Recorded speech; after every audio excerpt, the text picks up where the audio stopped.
wins another championship, but he gets to a few more finals. Like, do you believe this cemented it, that he's a top 3 player ever? MJ, Magic, LeBron. I mean, where do you have him now this morning?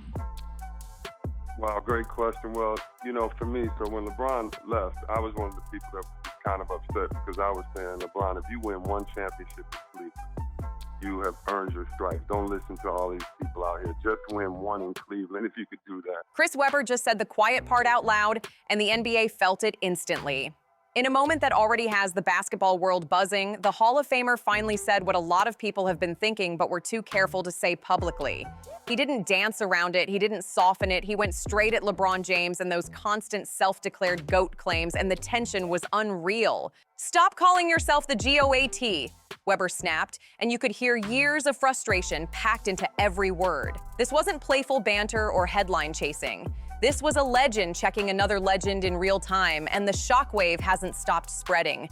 Players, fans, media, everyone suddenly had to pick a side. This wasn't just another loud opinion meant to trend for a few hours. This was a full-on challenge to how legacy is talked about in 2025. Webber didn't just question greatness. He questioned the entire culture around it, the branding, the self-crowning, the way narratives get protected instead of tested. By the time he was done, the GOAT debate didn't feel fun anymore. It felt exposed. What made it hit harder is how it started. Early January 2025, just a regular sit-down on a fast-rising sports podcast known for letting legends talk freely. No scripts, no filters. Webber was relaxed at first, joking, smiling, breaking down playoff races and shouting out young guys making noise. Everything felt normal. Then the host dropped what sounded like an easy question. How do you see LeBron's legacy right now? And boom, the air changed instantly. You could see it on Webber's face, the smile fading, the jaw setting, the pause getting heavier by the second. That was the moment everyone watching knew something serious was coming. Webber leaned forward and said, "I'm gonna say something that needs to be said." His voice calm but sharp.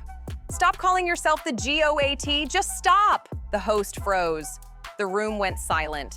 Producers stopped moving. And Chris Webber?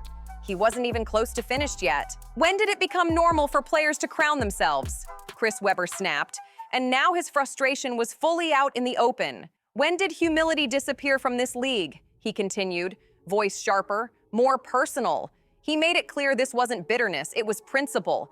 The real legends he grew up watching never had to announce their greatness. The game spoke for them. The culture spoke for them. Their peers spoke for them. Nobody needed a weekly reminder blasted across social media. And the reaction was instant. Within 10 minutes of that clip hitting X, it crossed 2 million views. Within an hour, LeBron James and Chris Webber were the top 2 trending names worldwide. Fans split down the middle, players took sides quietly, and the debate turned nuclear fast.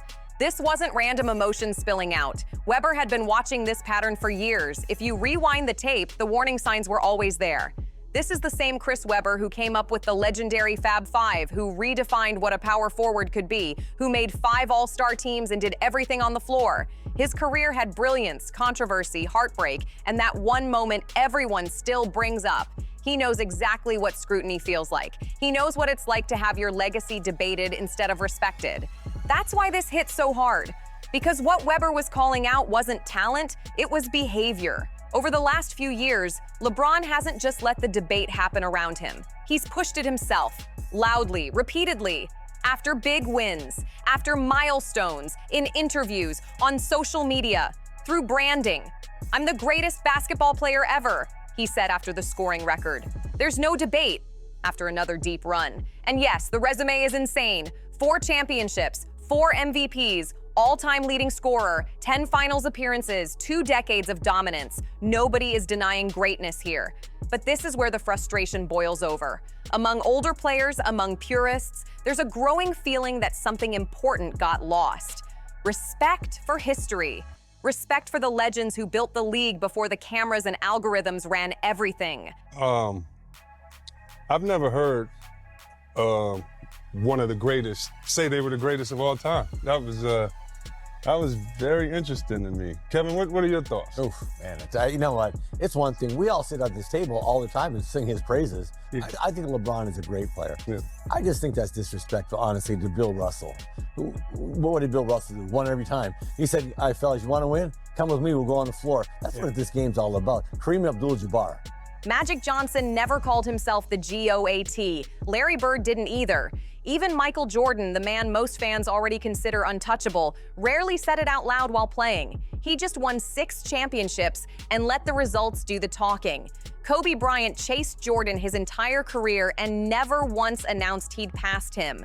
That was the code. That was the respect. Webber had hinted at this before. In a low-key 2024 interview, he warned about the line between confidence and arrogance. On another podcast, he said, "Sometimes I wonder if we've empowered egos more than we've empowered the game." People brushed it off as old school talk, but he was building toward this moment. And then came the quote that made everyone uncomfortable. "I respect everything LeBron's accomplished," Webber said, calm but firm. "But there's a way to carry greatness, and there's a way to perform greatness." He explained that when you constantly tell people you're the greatest, when your brand is built around convincing everyone, when every interview becomes a legacy check-in, that's not how legends move. He went even harder. Jordan destroyed you on the court and walked away.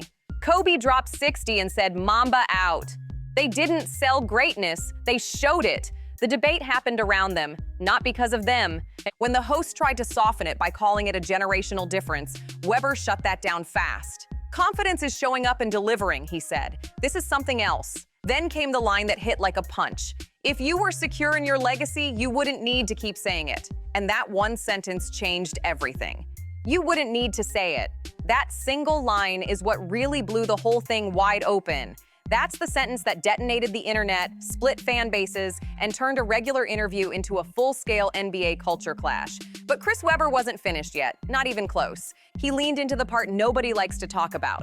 "We're comparing eras," Webber said, slow and deliberate. "LeBron plays in a different time, different rules, different spacing, different defenses. And that's fine. Every era has its own battles, its own strengths, its own limits." But then came the turn.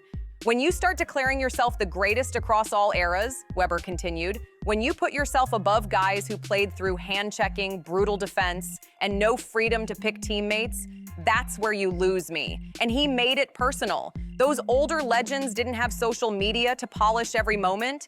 They didn't have documentaries rolling before careers were done. They didn't get to shape the story in real time. "That's when you lose a lot of us," Webber said. "The ones who actually lived through those eras." And that was it. The interview went on for another 15 minutes. But those were the bombs. Those were the quotes that got clipped, looped, slowed down, and replayed nonstop. Within hours, social media turned into chaos, and not the playful kind. LeBron James fans came out swinging hard. "He's just jealous," flooded timelines. "He never won a ring." "LeBron has 4.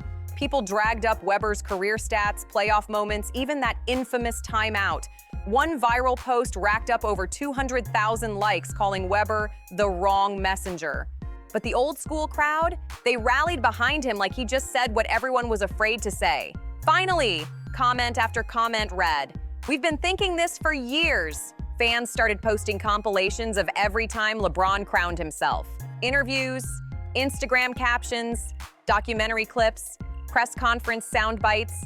The list just kept growing. Current NBA players were stuck in no man's land. Defend LeBron and get labeled soft. Stay quiet and get attacked from both sides. A few young all-stars tried to play neutral, tweeting things like, "I respect both legends, let's appreciate greatness." The replies were ruthless. "Pick a side, stop ducking, no mercy."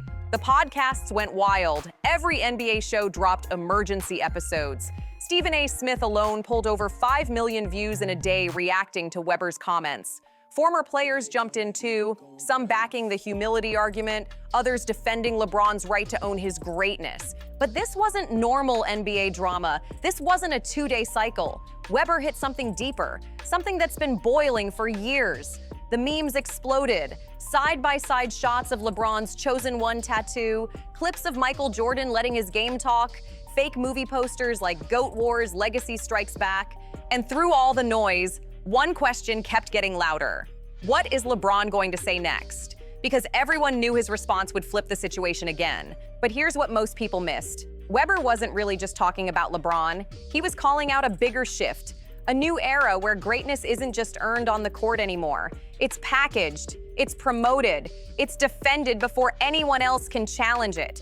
Legacy today isn't only about performance, it's about narrative control. And that realization, that's what really shook the league. And in this new era, can you really blame a player for grabbing the wheel and steering their own legacy? That's the uncomfortable question sitting at the center of this whole storm. LeBron James grew up watching how ruthless the media could be. He saw what they did to Allen Iverson, turning style and struggle into character attacks. He watched years of doubt surround Kobe Bryant, even after championships stacked up. He saw how early titles were minimized, questioned, reframed. So LeBron made a decision early on, a cold, calculated one. He wasn't going to let anyone else write his story. He'd write it himself. Saying, "I'm the GOAT" isn't just confidence, it's strategy. It's narrative control. It's refusing to let talking heads decide your place before you're done playing. But this is where Chris Webber drops the hammer. His argument isn't about ego, it's about value. When you take control of the legacy conversation too aggressively, you risk cheapening it. Because historically, greatness wasn't claimed, it was awarded. It was earned slowly, painfully, publicly. That's what I meant. Would be the, I know what I said, but you know what I meant. no, I don't. Come on, man. You players pick it up. 0-5.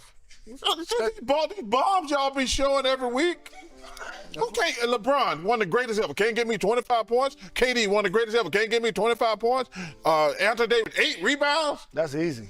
Devin Booker, 1 3. Are you kidding me? Hey, LeBron, by the way, 3 threes away from passing Kyle Korver. Yeah. Agree with Giannis. Of course. Now look, if you want to say the GOAT status is solely based on rings, I don't have an argument because 6 is more than 4. But that's the only time you use that argument because Russell has more. There are several other Celtics that have more than 6, and you never include them in the GOAT discussion. But I believe LeBron James has played better longer than any other player in the history. And if you look at the teams that he lost to, you tell me the team. That's why Muhammad Ali hits different. Yes, he said, "I am the greatest," but he backed it up in ways that went far beyond wins and belts. He made people believe it through action, courage, and impact. There's a difference between earning belief and demanding agreement, and that line matters. This isn't just basketball anymore, it's generational philosophy. Older generations were raised on the idea that humility was power. Let your work talk. Let time sort it out. That silence wasn't weakness, it was confidence. But the new generation learned something else entirely. If you don't promote yourself, someone else defines you first. If you don't speak loudly, you get erased. Neither mindset is pure evil or pure truth, but they clash hard. And that's why this Webber versus LeBron moment landed like a grenade. Magic Johnson and Larry Bird never had to fight algorithms. They didn't deal with viral cycles or trending tabs. Their greatness lived in arenas, locker rooms, and memory. The mythology built itself. Michael Jordan became the standard not because he told you he was, but because every time he stepped on the floor, the argument ended on its own. You watched and just knew. But in 2025, silence isn't gold anymore. Silence gets buried. The feed refreshes. A new star trends. The spotlight moves on. And maybe that's what LeBron understood better than anyone. If you don't constantly remind the world who you are, the machine forgets you. Webber comes from a different time. A time when a 30-year career could sit quietly and trust history to be fair. LeBron's generation learned the hard way that history isn't always fair. Sometimes the loud survive while the quiet fade. So who's right? That's the question tearing the league apart right now. And the uncomfortable answer might be this: they're both right and both trapped in different worlds. Playing by different rules, refusing to fully admit the other side has a point. And here's the twist. As of now, LeBron hasn't responded. No tweets, no Instagram captions, no press conference quotes, just silence. And honestly, that might be the smartest move he's made in this whole situation. Respond and you validate the criticism. Fight back and you look defensive. Dismiss Webber and you look disrespectful. Behind the scenes though, make no mistake, LeBron knows. Sources say he's aware and it's bothering him more than people think. Because for all the talk of ego, LeBron deeply cares about respect from NBA legends. He grew up idolizing them. Their approval still matters. Now veterans are being put on the spot. Do you agree with Weber? Should LeBron stop calling himself the GOAT? Some dodge, some smile and pivot, but a few quietly, carefully have nodded and said, I get what Chris is saying, and that might be the loudest reaction of all. This controversy just did what a decade of shouting matches, TV panels, and hot takes never could. It forced people to actually stop and think about what greatest of all time even means anymore. Is it stats alone? Championships? Longevity? Impact on the game? The eye test? How you carried yourself? Or does it matter whether greatness is given to you or claimed by you? The truth is, the GOAT debate was never clean or objective. It was always emotional, always generational, always about more than basketball. But Chris Webber dragged that reality into the open and made everyone face it head on. He held up a mirror to how legacy works in the social media age, and a lot of people didn't like what they saw. What really caught people off guard was how Webber ended the interview. After all the sharp criticism, the message turned almost reflective. I'm not trying to tear LeBron down, he said.